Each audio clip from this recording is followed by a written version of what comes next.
to me, it's a moral obligation to help these veterans who've gone off to war for us.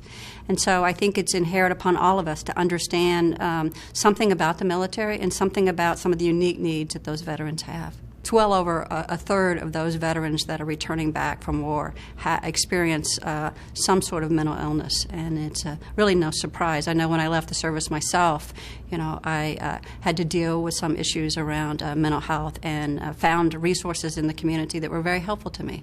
It's quite a transition to come from a war zone back into a local community, and I think that's a very difficult transition for many military individuals. And I think mental health first aid helps individuals, helps the community, helps family members, and helps veterans themselves really recognize and early detect a mental illness such as depression or combat anxiety or PTSD.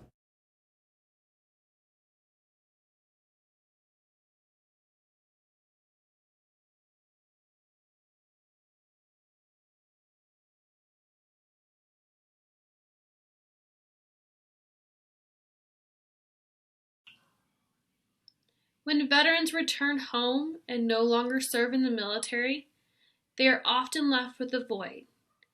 Being in the military is gaining a new identity for many. The military holds out their hand and says, "Join me, and I will provide you a way." The way of food, housing, and a feeling of self-worth. Many of those who join the military lack one, if not all, of these traits. The military provides food. Now, it is not always a nice home-cooked meal, but it is a food in your belly. They provide a roof over your head at no cost. Somewhat. The cost is your freedom, and for some, their lives. Lastly, that feeling of self-worth. In basic training, the military's goal is to break you down, to build you back up to the person they want and need you to be. Being in the military myself, I can tell you firsthand, you come back as a different person than when you went in. The military tells you what to do and often how to think. Once an individual leaves the military and becomes the title of a veteran, things change. For some, a new opportunity thanks to their training and knowledge. For others, this means a loss of food, a loss of a home, and a loss of who you are. This results in homelessness and mental illness for those veterans.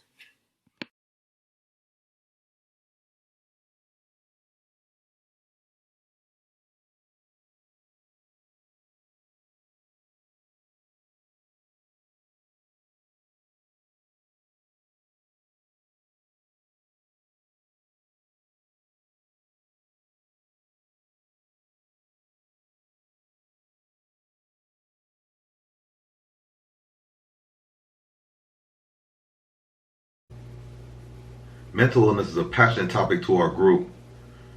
Our group consists of myself, who's an active duty service member, and also a fellow veteran who served prior in the Army. This topic is very close to home. There's a small percentage of the U.S. population who sign up to serve this country. Out of that small percentage, there's a significant chance you or someone you serve with has dealt with mental illness. Depression, anxiety, schizophrenia, bipolar disorder, and PTSD. These are just a few of the illnesses veterans suffer from.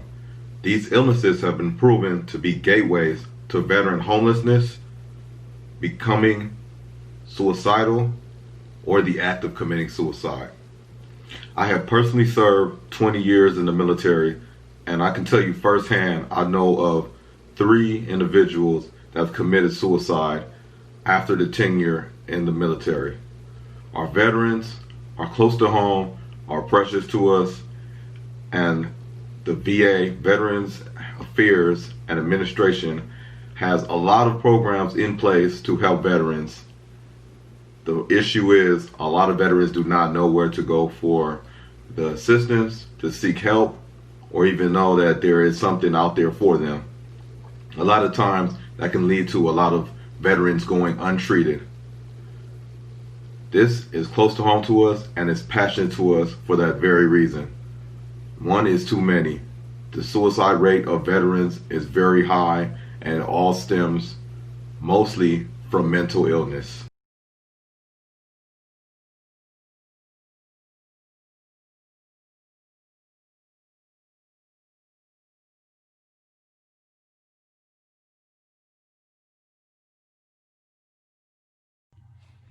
Veterans fight for our country and risk their lives, and how do we as a society treat them once they are home? How do we as a society allow those who defend our freedom and country to sleep on the streets? Oftentimes, veterans have a feeling of no longer being needed once home. This is a feeling that as a society, everyone should be aware of.